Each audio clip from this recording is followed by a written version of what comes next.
আমার তো অনেক কষ্টই হচ্ছে, আমার সাহেব অসুস্থ, আমার ছোট বাচ্চা রেখে এখানে আসছি। আমার তো পরিবার থেকে দূরে আছি, অসুস্থ মানুষকে রেখে। আমি 12 বছর যাবত আছি নন এমপিও।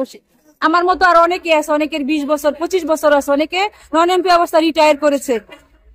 এদের জীবনের যে দুঃসহ যন্ত্রণা, দুর্বিষহ যন্ত্রণা, এসব অনুভব করেই আমি আমার পরিবারের লোক থেকে দূরে আসছি। আমার সাহেব অসুস্থ, আমার ছোট বাচ্চা রেখেও আমি সবার সাথে একাত্মতা ঘোষণা করার জন্য আসছি, কারণ এরা অনেক কষ্টে আছে, আমার থেকে অনেক কষ্টে আছে অনেকেই। আপনি বললেন কে মারা গেছে এখানে? আমাদের একজন সহকর্মী ভাই এখানে আসছিল, আমাদের এক নন এমপি সহযোদ্ধা ভাই এখানে আইসা উনি অসুস্থ হয়ে গেছে। অসুস্থ হওয়ার পর আমরা হাসপাতালে নিয়ে গেলাম, উনি মারা গেলেন। ওনার বাড়ি হলো ভোলা।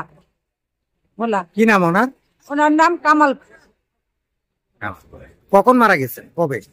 উনি মারা গেলেন হইলো 25 তারিখ এখানে অসুস্থ হয়ে গেছে, উনি 27 তারিখ মারা গেছেন। 28 তারিখ ওনার দেশে ওনাকে নিয়ে যাওয়া হয়েছে, এখানে দাফন করা হয়েছে। এই পর্যন্ত কয়জন অসুস্থ হয়েছে? বেশ কয়েকজনই অসুস্থ হয়েছে। আমাদের ম্যাডাম আলো ম্যাডাম অসুস্থ হয়ে গেছে, সালমা রহমান ম্যাডাম অসুস্থ হয়ে গেছে, আর অনেক শিক্ষকরা অসুস্থ হয়ে গেছে।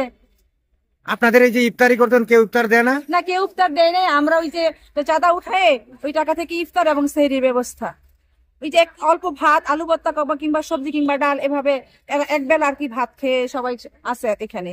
কারণ বাংলাদেশের প্রত্যন্ত অঞ্চল থেকে এখানে লোকজন আসছে, সবারই অর্থের দিকটা বিবেচনা করতে হবে। সবাই স্বাবলম্বী না, যেহেতু আমাদের ইনকাম নাই, ইনকাম বন্ধ সকল শিক্ষকদেরই। ওরা প্রতিষ্ঠান থেকে কোনো রকম সুবিধা পাচ্ছে না, সরকার থেকে কোনো রকম সুবিধা পাচ্ছে না। নামটা বলেন, শুধু নাম, আমরা পরিচয়ের নামটা। আমার নাম ফাতেমা বেগম পড়ে, আমি নরসিংদী থেকে আসছি। আমার কলেজের নাম সবুজ পাহাড় ডিগ্রি কলেজ।